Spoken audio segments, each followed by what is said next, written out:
করছিস ওখানে বসে বসে? এই টাকা, এই পুটি, এ মা তুই তো কোনো কথা বলছিস না, শুনছিস না, তাকাবি তো দিকে। ও নিজের গা পরিষ্কার করতে ব্যস্ত হয়ে গেছে। টাকা, একটু টাকা। ওই যে মেয়ে, এই মেয়ে খাওয়া দাওয়া করে এখন রিল্যাক্স করবে, তার জন্য আগে থেকে পরিষ্কার হয়ে নিচ্ছে, তারপর রিল্যাক্স করতে হবে। যত রিল্যাক্স ওনার কম্বলের ওপর বসে, এমনি এখন ঘুম আসে না। হ্যাঁ, এই মেয়ে টাকা, ডাকছি কখন থেকে আমি। হ্যাঁ, তুই এখন তাকালি আমার দিকে? বদমে, বদমে, দুষ্টু মেয়ে টাকা। ও খাবার মনে হয় খুব টেস্টি, ভীষণ টেস্টি খাবার। গুড মর্নিং বন্ধুরা, কেমন আছো তোমরা সবাই? আশা করছি ভীষণ ভালো আছো। আমরাও সবাই ভীষণ ভালো আছি।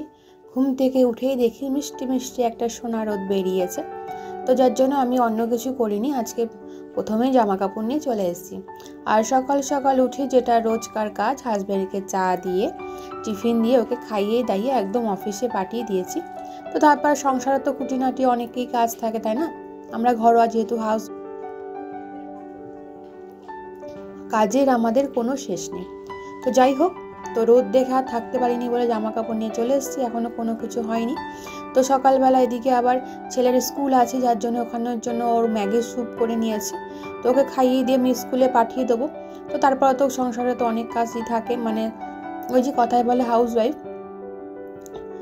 আর এখন আমি চলে এসেছি, ছেলেকে দিয়ে এসেছি, দিয়ে আবারও আমি রান্নাঘরে চলে এসেছি। আর আমাদের মানে কি বলতো, হাউস ওয়াইফ যেহেতু আমরা, হেসেই ফেললাম, যাই বলো, আমাদের ঘুরে ফিরে না সেই রান্নাঘরে যত কাজ চলে আসে, তাই না? যাই হোক, এখন আমি রান্না বান্না শুরু করব। আর দেওয়া নেওয়া সব দায়িত্ব হচ্ছে আমার উপর, যেহেতু সেই কারণে কিছু করা নেই, মানে রেস্ট বলতে কিছু হয় না। দিয়ে এসে ছুটতে ছুটতে একদম একদম ছেলেকে আবার মানে আনতে হবে, সেই মাথায় চিন্তা করে। তো এই রসুনগুলো আমি আগের দিন রাত্রিবেলায় বেছে রেখেছিলাম। এমনি তো ধরো সেরকম সময় হয় না বসে বসে যে বাজবো। তো যা মানে এগুলো আমি আগের দিন ছেলেকে পড়াতে ওকে পড়িয়ে দিয়ে আমি বসে বসে করে নিচ্ছি। এই কাজগুলো অবসর সময় করে রাখাই ভালো, না হলে অনেকটা টাইম সেভ হয়। যদি এই কাজগুলো আমি মানে পরে করতে যাই, তাহলে কি হবে, আমার কাজের কাজ কিছু হবে না, এইগুলোই বসে বসে করতে হবে।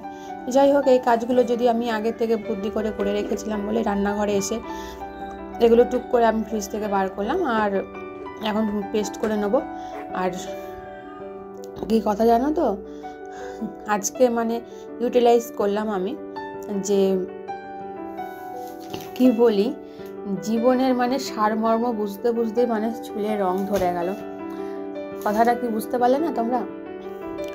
মানে আমি যে কি চাই, আমার মন কি চায়, আজকে বুঝতে বুঝতে জীবনে এতগুলো দিন পার করে দিলাম। আর চুলে মানে দেখি এখন কটা চুল পাকতেও শুরু করেছে। তা জীবনে অনেকই লেট করে ফেলেছি, তো কি করব আর বলো, জীবন তো একটাই, ফিরে তো আর সময়গুলো পাবো না। তাই ভাবছি যে সামনে যে আমার আর দিনটা আছে, আমি ভাবছি নিজের মতো করে একটু কিছু বাঁচার, নিজেকে মানে শুধু সংসার করলে হবে না, নিজেকে অন্য কিছুর মধ্যে আমাকে বেঁচে রাখতে হবে। না হলে সারা জীবনেই সংসার, ছেলে মেয়ে, স্বামীর কথা ভাবতে ভাবতেই একদিন দেখব যে জীবনে অনেকটা সময় পেরিয়ে এসেছি, তখন আর হাতে কিছু করার থাকবে না। যাই হোক, কথাগুলো বলে একটু মনটা হালকা লাগলো আর কি। আর এখানে মাংসটা করবো আজকে, হাজব্যান্ডকে বলেছিলাম, মটন তো করতে পারি না ঘরে, ওর হাই প্রেশার, কোলেস্ট্রল সবই আছে, তো সেই কারণে চিকেনটাই বেশি খাওয়া হয়। সকালবেলা তো সময় পায় না, যার জন্য দুদিন আগেই আনিয়ে রেখেছিলাম।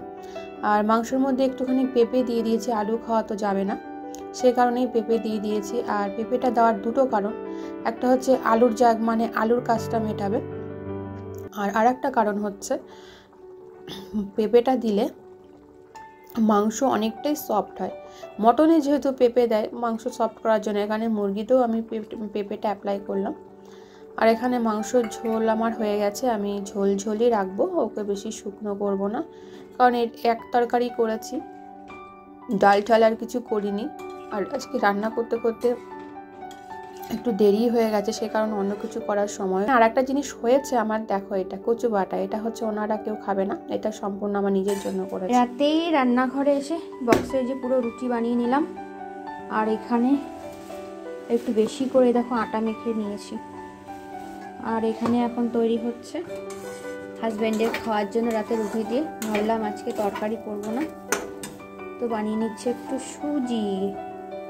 এটা হচ্ছে দুধ ছাড়া বানাচ্ছি, দুধ ছাড়া বানাচ্ছি, খেতে কিন্তু দারুণ হয়। দুধ ছাড়া বানাচ্ছি বলে যে খেতে খারাপ হয় তাই না, এটা একটা অন্যরকমভাবে বানাই, এইভাবে বানালে খেতে বেশ সুন্দর লাগে। এখন দিয়ে দিচ্ছি ঘি, দিয়ে নামিয়ে নেবো। পরে পড়ছে না, শেষ হয়ে এসছে। ওটা এখানেই এন্ড করছি। সবাইকে টাটা, সবাই ভালো থেকো, সুস্থ থেকো। আগামীকাল